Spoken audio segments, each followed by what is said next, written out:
Hai guys, welcome back to Creative Channel. Sebelum mulai nonton, jangan lupa klik like, comment, and subscribe ya. Plus aktifin notifikasi supaya kalian gak ketinggalan video-video menarik di Creative Channel. Halo guys, balik lagi bersama gue Ilham di Creative Studio. Pada video kali ini, gue coba membahas tentang film Bumi Manusia karya dari Pramudita Anantatur. Untuk Anda, penggemar novel Indonesia pasti sangat akrab dengan roman Bumi Manusia. Novel legendaris karya Pramudita Anantatur ini ditulis sekitar tahun 1975 dalam bentuk tetralogi saat Pram masih menjalani penahanan di Pulau Buru. Setelah penantian lama, novel pertama dari tetralogi Buru akhirnya diadaptasi ke layar lebar. Pada 15 Agustus 2019, film adaptasi Bumi Manusia akhirnya tayang di bioskop tanah air. Hanung Bramantyo selaku sutradara mengklaim bahwa film adaptasi ini tetap setia pada alur cerita novelnya. Dapat kita saksikan pada menit-menit pertama, Bumi Manusia dibuka dengan pegelaran suasana kawasan Karangan di Surabaya yang berlatar pada tahun 1898 yang sangat apik. Kehidupan masyarakat tempo dulu berhasil ditangkap dengan cukup baik melalui landscape perkotaan yang dibelah tram up serta dilalui pejalan kaki berbagai campuran warna kulit, mulai dari orang pribumi, orang Eropa, hingga orang Tionghoa. Minke atau Iqbal Ramadan adalah pemuda Jawa berusia 18 tahun yang saat itu masih berstatus sebagai siswa Hochberger School atau HBS di Surabaya. Sekilas perilaku Minke nampak seperti pemuda-pemuda zaman masa kini yang isi kepalanya melulu kebebasan dan westernisasi. Di bawah bantalnya terselip foto Putri Wilhelmina yang hari itu juga dinobatkan sebagai Ratu Belanda. Minke memanggilnya adalah dengan sebutan bidadari. Tiba-tiba saja Robert Surhop atau Jeromo Cornea, pemuda Indo kawan Minke di HBS, menyelonong masuk dan mencela kebiasaan Minke menyimpan foto bidadari. Surhop lantas menertawai Minke untuk bertemu dengan bidadari sungguhan. Untuk itu, Minke harus mau pergi bersama Surhop ke Boerderij Buitenzorg, perusahaan pertanian Buitenzorg. Memenuhi undangan dari Robert Willema, George Abraham, putra sulung hartawan Herman Melma, Surhop yang ternyata suka besar kepala dan agak rasis berusaha meyakinkan Minke untuk menaklukkan hati analis Wilhelmina, adik dari Robert yang kabarnya secantik bidadari. Benar saja, setelah berjumpa analis, Minke bagai orang linglung. Kepala Minke yang semula hanya berisi khayalan tanah Eropa, kini tidak bisa berhenti membayangkan analis yang lugu tetapi berpikir terbuka dan sangat fasih menjelaskan seluk-beluk perusahaan keluarganya. Selain analis, sosok Nyi Ontosoroh alias Sanikem yang dimainkan oleh Ine Febrianti pun sukses menjamah dunia Minke. Meski Ontosoroh sejatinya hanya gundik dari Herman Willema, karismanya berhasil melampaui sang tuan. Sang nyai malah lebih mirip sebagai nyonya-nyonya Belanda yang memegang kekuasaan penuh dalam rumah tangga. Pada babak ini, Hanung fokus membangun hubungan antara Minke dan Annelies serta ibunya. Sepanjang 60 menit pertama, penonton dibawa berputar-putar di keliling kehidupan Willema. Agaknya babak perkenalan ini berjalan terlalu bertele-tele dengan pengambilan landscape pemandangan yang diulang-ulang. Tetapi jika berpedoman dengan kisah yang pernah dituturkan Pram, bagian ini memang tergelar cukup panjang. Nah, untungnya Hanum tidak membuang kejadian-kejadian lucu yang terjadi antara Minke dan Annelies.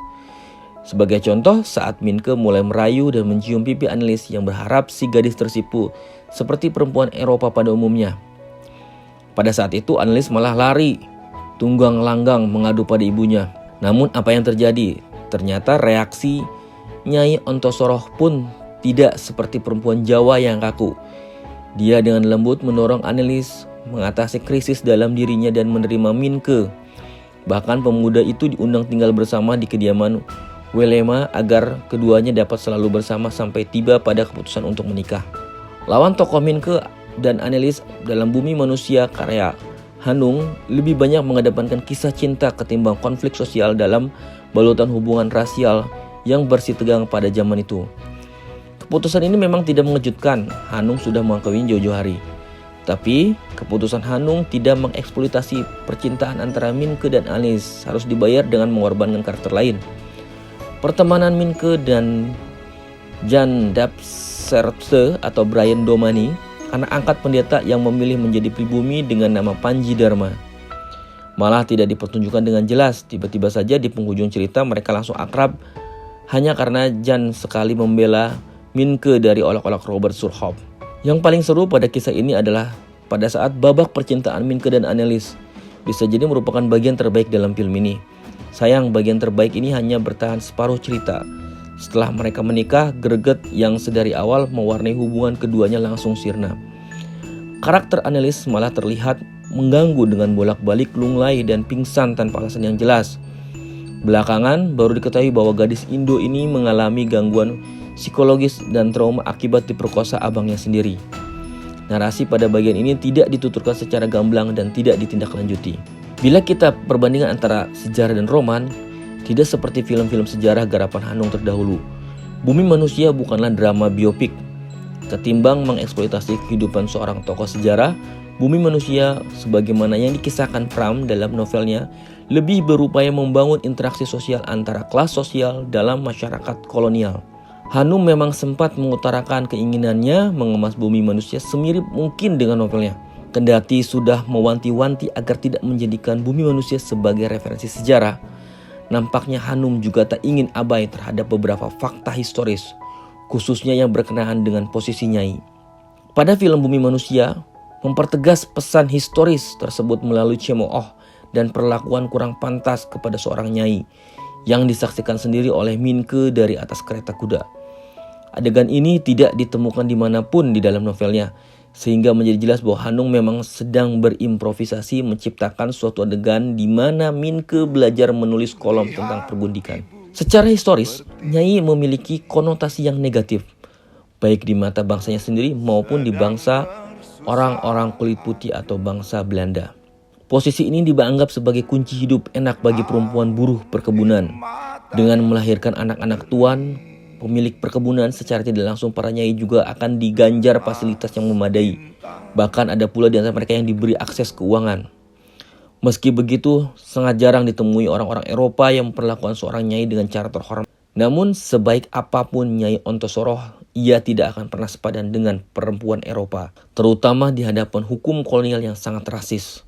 Berbekal konflik itu, Hanung memutar babak baru Bumi Manusia di sekitar pertarungan antara sang nyai melawan pemerintah kolonial, memperebutkan harta warisan dan perwalian Annelies dan Robert sepeninggal Herman Welma. Sayang, di bagian ini sangat kedodoran peranan Minke sebagai pembangun opini seputar kasus keluarga Millemia lewat tulisannya yang tajam cuma di tempelan. 1 jam terakhir dari 3 jam durasi film ini serba dibawakan dengan terburu-buru.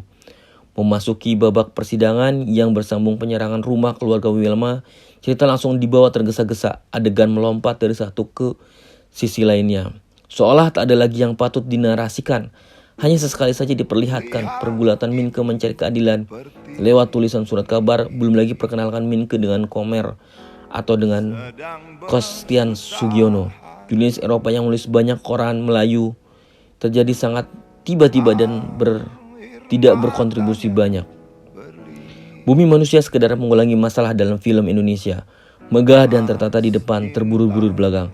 Oke guys, itu aja spoiler dari kami. Jangan lupa like, share, and comment video kita. Thank you guys.